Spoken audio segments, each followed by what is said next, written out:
The signal arrived on a quiet Tuesday morning at the Daejeon Space Observatory. Dr. Han stared at the data stream with widening eyes. "This can't be right," he muttered, adjusting his glasses. "Jiho, come look at this." Dr. Jiho Kim crossed the room quickly, her expression shifting from annoyance to shock as she scanned the readings. "It's not random noise," she whispered.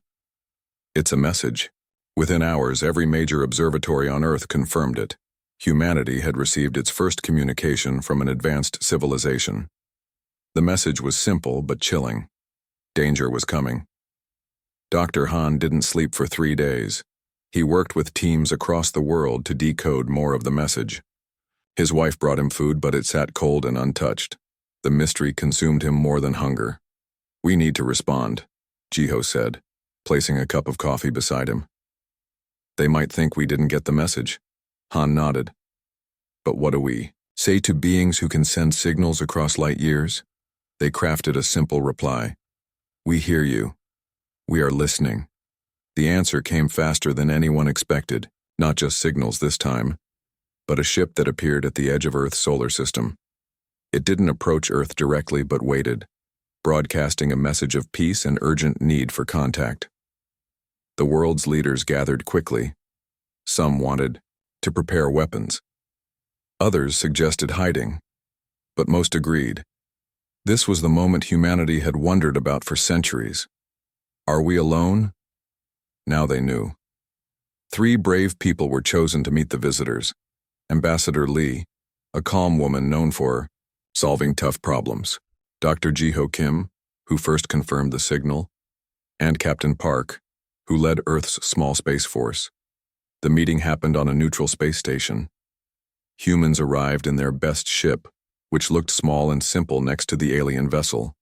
It gleamed like a star. Ambassador Lee stepped through the airlock first. Her heart beat fast, but her face showed nothing. The room beyond held 5 different beings. Some had many limbs. Others floated. One shimmered like glass. "Welcome," said the glass-like being in perfect Korean. The humans' translation devices weren't needed. "I am the voice of the Galactic Council. We represent 12 species who live together in peace." Captain Park studied them carefully. "How long have you been watching us?" "Long enough to learn your languages," the voice replied. "Not long enough to interfere with your growth. We only reveal ourselves in times of great need." Over the next hours, the council explained, they had existed for thousands of years. Humans were not the first new species they had found, but perhaps the most interesting. They showed maps of the galaxy with bright dots for inhabited worlds. Earth was a small blue dot at the edge.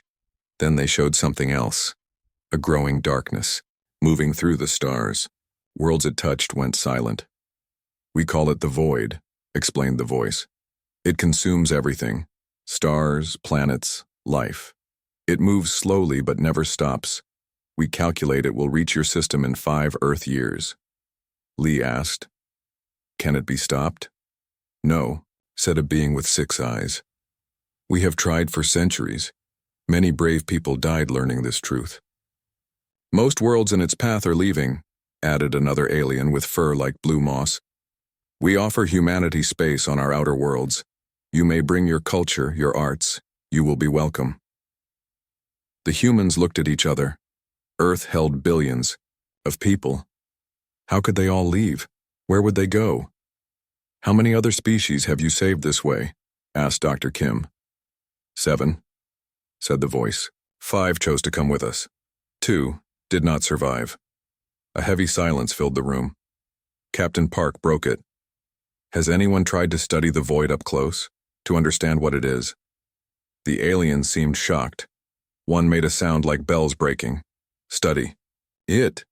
asked the voice. "Why would anyone approach such destruction?" "Because," said Park firmly, "understanding a threat is the first step to defeating it." The council members looked at each other in what seemed like surprise. "We respect your bravery," said the voice carefully, "but the void is not like a storm or a war.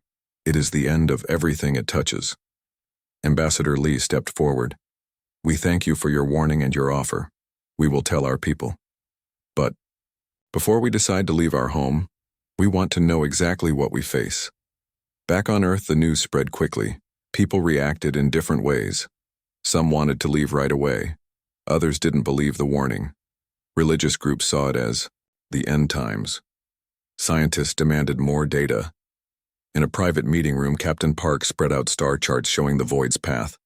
"Look at the pattern," he said, pointing to the trail of dead worlds. "It's not random. It moves with purpose." Dr. Kim nodded. "If it has a pattern, it follows rules.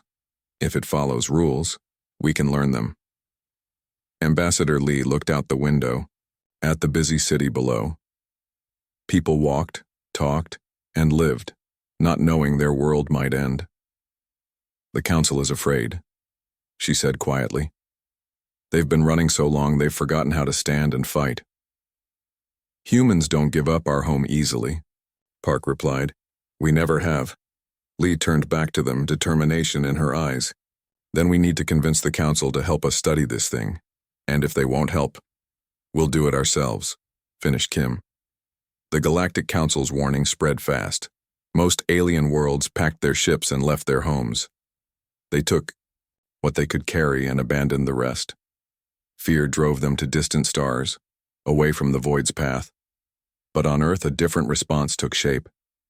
In a converted warehouse near Seoul, Captain Park stood before a mixed group of humans and aliens. Maps and screens covered the walls. People worked at stations, their faces lit by blue light. "Welcome to the Void Research Initiative," Park announced to the newcomers. "We don't run from what we don't understand. We study it." Most alien species had refused to help.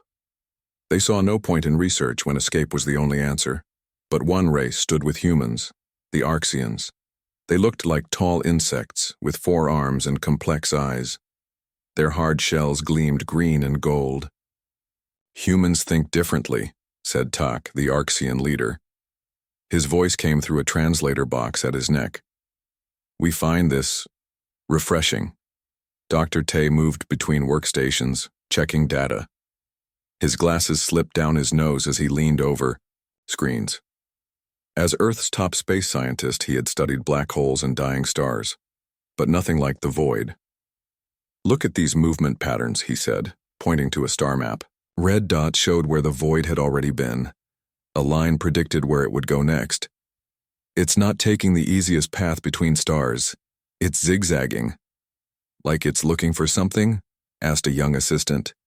"Exactly," said Dr. Tay. "Random destruction doesn't follow patterns. This does." Meanwhile, engineers worked to change mining ships into research vessels. These ships were built to break up asteroids and collect metal.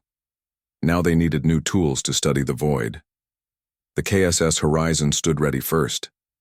Captain June walked through, its halls checking each station. The ship hummed with power. New sensors covered its hull like metal scales. "Are you sure about this mission?" asked his second-in-command. June nodded. "Someone has to go see this thing up close." The Horizon left, Earth's orbit with cheers and prayers following it. 6 humans and 2 Arxians made up its crew. Their mission: approach a star system already touched by the void and collect data. For 3 weeks they traveled through the cold darkness of space.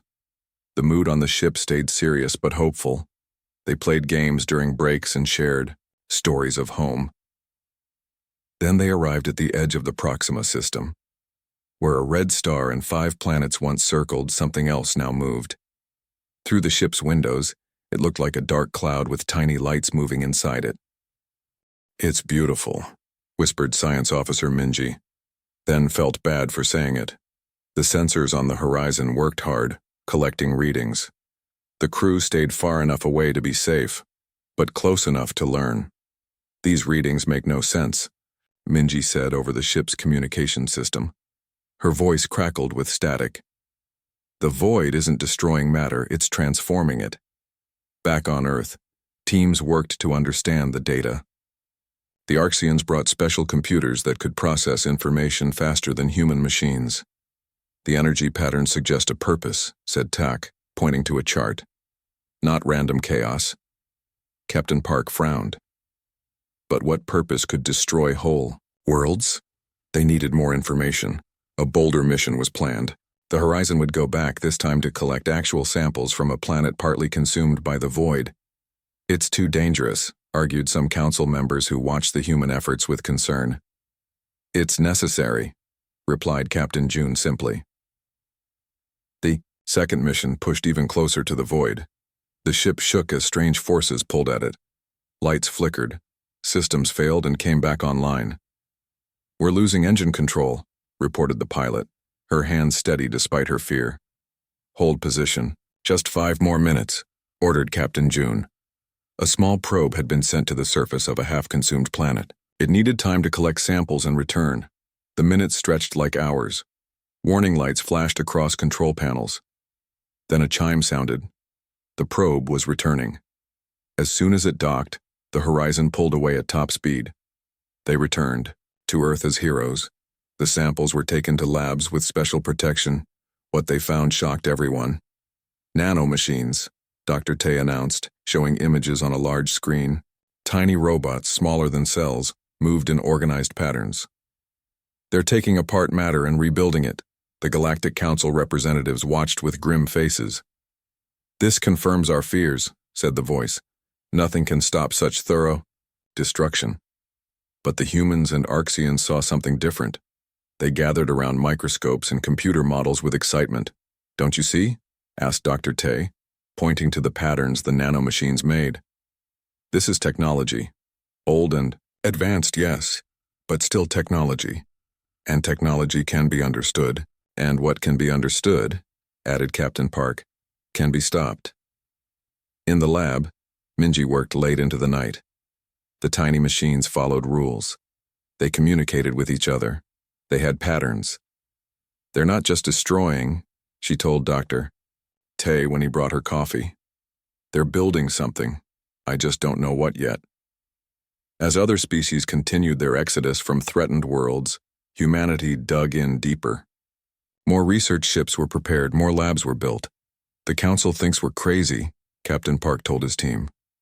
"Maybe we are, but I'd rather fight with knowledge than run forever in fear." Tak and the other Arxians clicked their agreement. "Your species is young," Tak said, "but you see with fresh eyes. Sometimes the oldest civilizations forget how to look at problems in new ways." The room fell silent after Dr. Tay's announcement. Hundreds of eyes stared at the simple diagram on the screen. It showed the void's nanomachines arranged in patterns. "A terraforming system," he repeated, pushing his glasses up. "The void isn't a weapon or a natural disaster. It's a tool for changing planets." People started talking all at once. Some shouted questions, others argued. The noise grew until Captain Park stepped forward and raised his hands. "Let Dr. Tay finish," he said firmly. Dr. Tay nodded thanks and continued. "We've studied the nanomachines for weeks now. They don't just destroy. They break down matter and rebuild it in specific ways, like changing a house by taking it apart brick by brick and making something new." He showed more images, tiny machines working together, building structures smaller than a human hair. "We believe the void was created by an ancient species, a way to make planets suitable for their life. But something went wrong. The creators disappeared, but their system kept working, moving from world to world forever." An Arxian scientist raised a limb. "If this is true, the system must have programming. Instructions it follows." "Exactly," said Dr. Tay with a tired smile. He hadn't slept in days. "And if it has programming, it can be reprogrammed," finished Minji, who had helped discover the pattern. Not everyone believed them. When the theory reached the Galactic Council, most representatives rejected it immediately. "Wishful thinking," said the voice of the Council. "A story humans tell themselves to avoid facing reality." Council ships continued moving people from worlds in danger. Their evacuation efforts doubled. Great arcs filled with refugees headed to distant colonies, but on Earth, a small team believed they had found an answer. In a lab beneath Sol, human and Arxian engineers worked side by side. They studied the nanomachines day and night. They built models and ran tests. Engineer Sue led the human team. She had designed spacecraft engines before. Now she worked on something much smaller but more important, The nanomachines communicate using quantum signals, she explained to visitors, like a language made of light and probability. Can you speak this language? Asked Captain Park. Not perfectly, she admitted. But we think we figured out some basic commands, enough to maybe send a reset instruction. The Arxian engineer, Drac, clicked his mouthparts in his species' version of a sigh. Our best simulations give this a low chance of success, less than 15%. Sue smiled at her alien colleague. Better odds than doing nothing.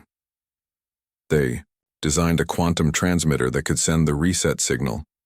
It needed to be delivered from inside the void itself to reach all the nanomachines. A suicide mission.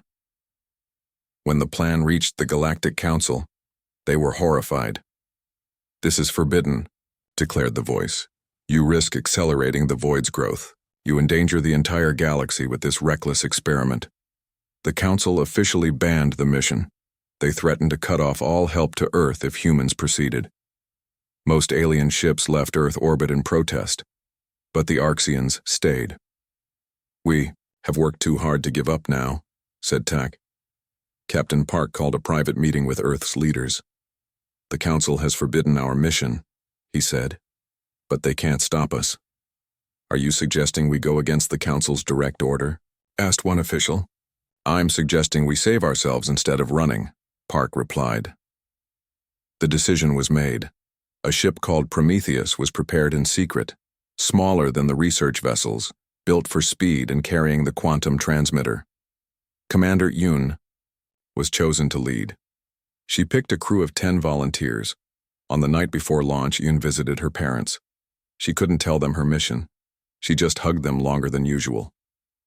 Is everything okay? Her mother asked. Yes, Yoon lied. I just missed you. The Prometheus launched during a storm. Rain lashed the launch pad. Thunder hid the sound of engines. By the time the Council's observers realized what was happening, the ship was already leaving Earth's atmosphere. Stop them, ordered the voice. But no Council ships were fast enough to catch the Prometheus. Commander Yoon broadcast a message as they accelerated away from Earth. Whether we succeed or fail, humanity faces this threat standing tall, not running in fear. The journey would take 2 weeks. The Prometheus needed to reach the densest part of the void where the control systems might be. Each day, Yoon recorded a message for Earth. Her voice stayed calm and confident. Day 6. All systems normal. Crew. Morale is good. We played cards after dinner. Day 9. We can see the void ahead. It looks like a storm cloud filled with lightning. Day 12. The ship's sensors are picking up strange readings. Engineer Sue is adjusting the transmitter. On Earth, people gathered around screens to hear these messages. Some prayed. Others made plans to leave Earth if the mission failed. The Galactic Council continued to condemn the mission, but secretly watched with interest. In the Prometheus's small control room, Yoon looked at her crew. Engineer Sue checked the transmitter again. Pilot Jin adjusted their course. Medical Officer Day prepared treatments for possible radiation exposure. We'll reach the void's edge in 6 hours, reported Jin. Point of no return in 2. Any second. Thoughts? Yoon asked her crew. They looked at each other. No one spoke. Then Engineer Sue smiled. The way I see it, we're already heroes, she said. If we succeed, we save the galaxy. If we fail, at least we tried. How many people can say they died trying to save everyone? Yoon nodded. Point of no return in 2 hours, she repeated. Let's continue. The small ship moved forward, a tiny light heading toward the vast darkness that had terrified a galaxy. On board, 11 people watched their home star fade behind them and faced their destiny with courage. The Prometheus crossed the outer boundary of the void without ceremony. One moment they flew through normal space. The next, darkness wrapped around them like a blanket.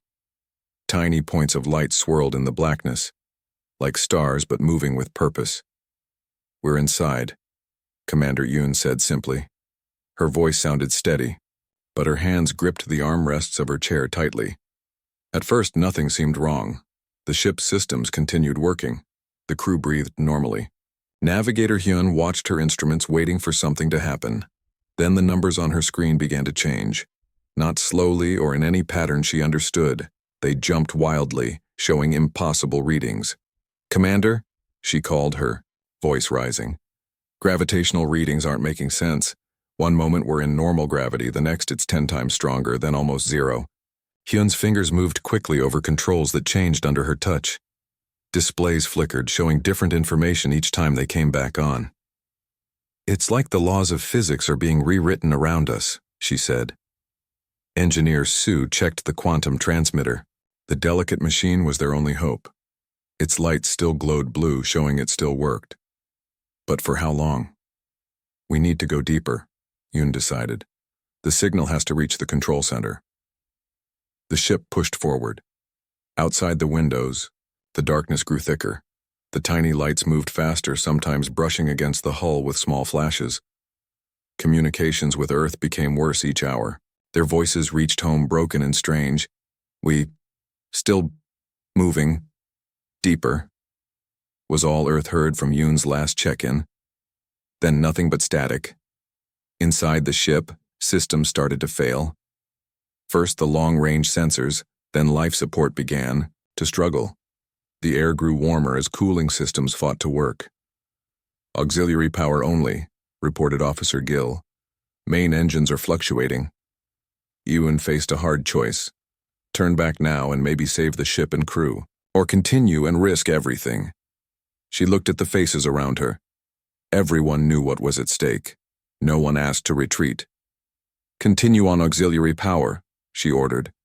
"Minimum life support. All energy to engines and the transmitter." The lights dimmed. The air grew even warmer.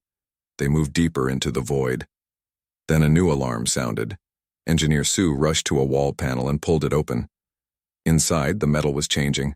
Tiny machines moved through the solid material like it was water. "We're being consumed," she reported calmly, though her eyes showed fear. "The nanomachines have breached the hull. Structural integrity at 60% and falling." "How long do we have?" asked Yoon Soo, calculated quickly. "At this rate, maybe 2 hours before critical systems fail completely." "And how much further to reach the estimated center?" "About 3 hours at our current speed." The crew fell silent. The math was simple and terrible. "Can we go faster?" asked Yoon. Pilot Jin looked up from his controls. "I can push the engines beyond safety limits. Might get us there in 90 minutes, but the engines could fail completely." "Do it," ordered Yoon. She opened the ship-wide communication system. "All crew, secure yourselves. We're going to experience heavy acceleration and possible system failures. This is what we came for." The Prometheus surged forward. The engines screamed behind them. More systems failed as the nanomachines spread through the ship. Parts of the floor became soft. A chair collapsed when Officer Gill tried to sit. They were being unmade piece by piece. Navigator Hyun worked with failing instruments. I think we're approaching something more dense. A different kind of structure." Through the windows, they could see the swirling lights gathering ahead. Not random now, but forming patterns like a storm around an eye. "The center," breathed Yoon. "Push us through, Jin." The ship shuddered violently. Warning lights covered every panel. The hull groaned as it changed shape slightly. "Structural integrity. At 30%, called Sue. Her station was half melted now, but the transmitter still glowed blue beside her. "Almost there," said Jin through gritted teeth. His controls were literally dissolving under his fingers. Then they broke through, into a strange calm. Around them, the void still churned, but here in the center was a space of quiet. And in that space floated something solid and geometric. "A control node," whispered Sue. "Just like we theorized." The object looked like a crystal the size of a small house. Inside, lights pulsed in complex patterns. "Prepare the transmitter," ordered Yoon. Her voice was hoarse now. The air was getting harder to breathe as life support failed. Sue worked quickly. The nanomachines had reached the transmitter now.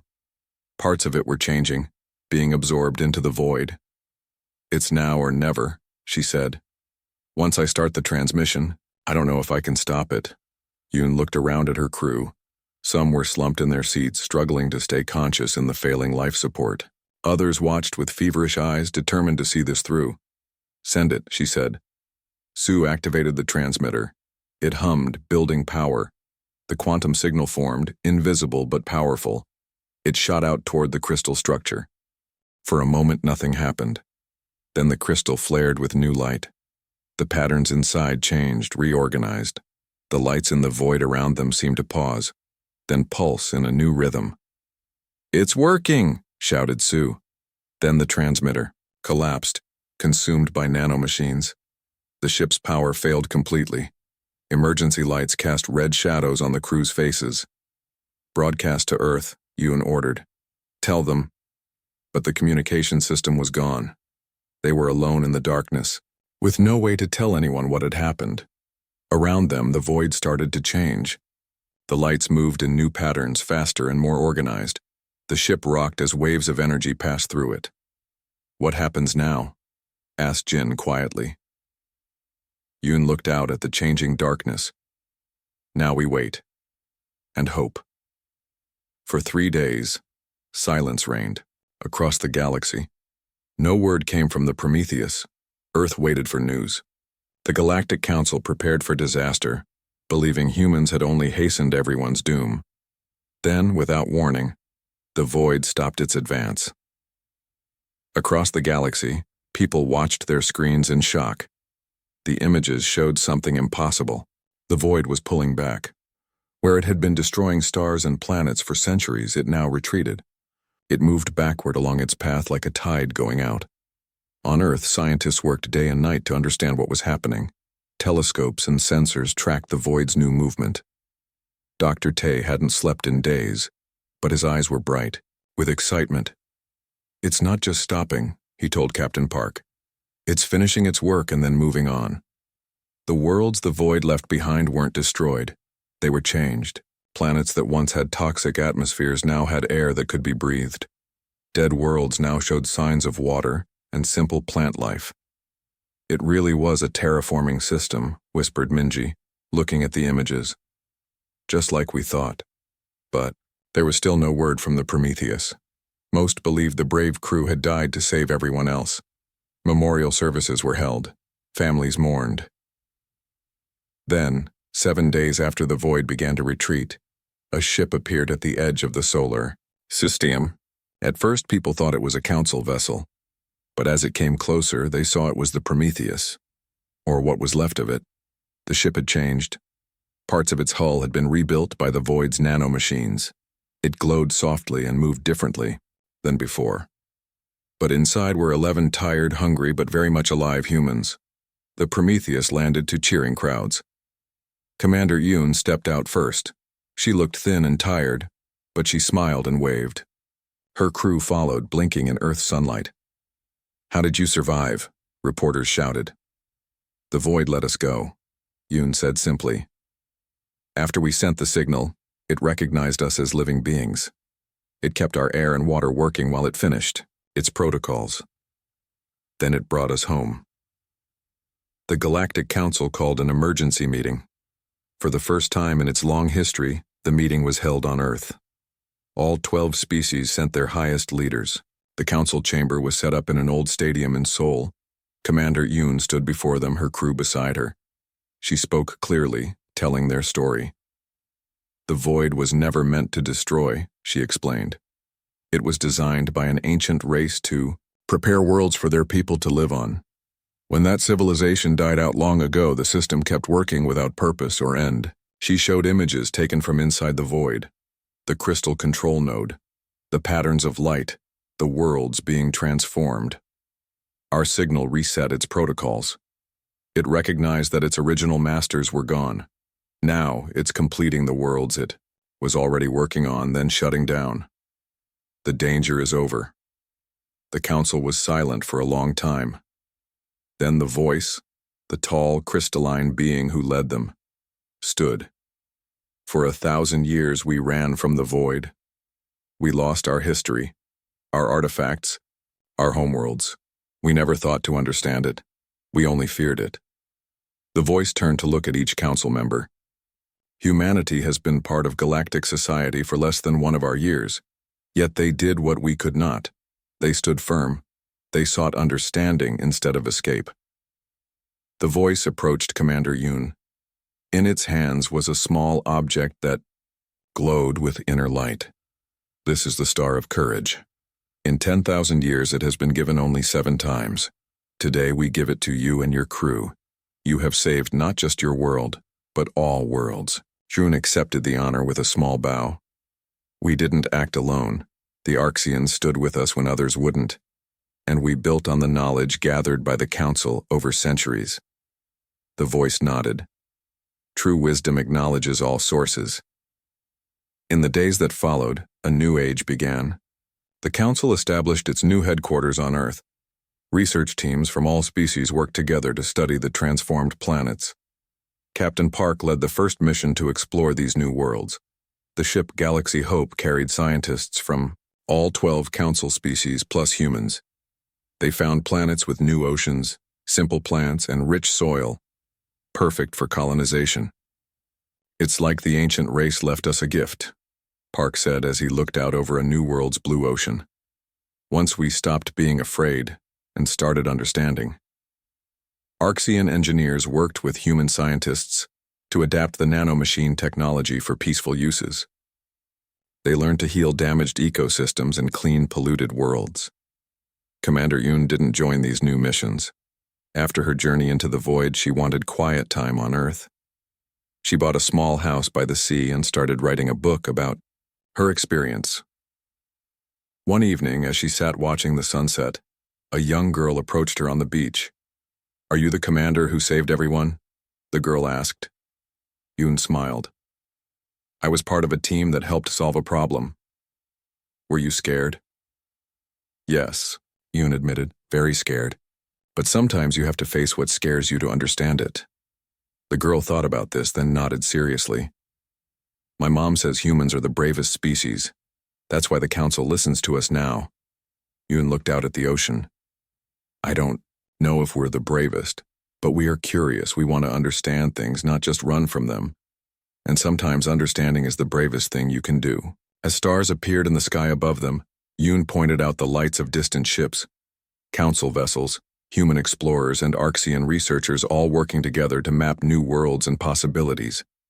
The universe, once so frightening and full of shadows, now seemed full of light and promise. Not because the dangers had disappeared, but because people had found the courage to understand them. The end.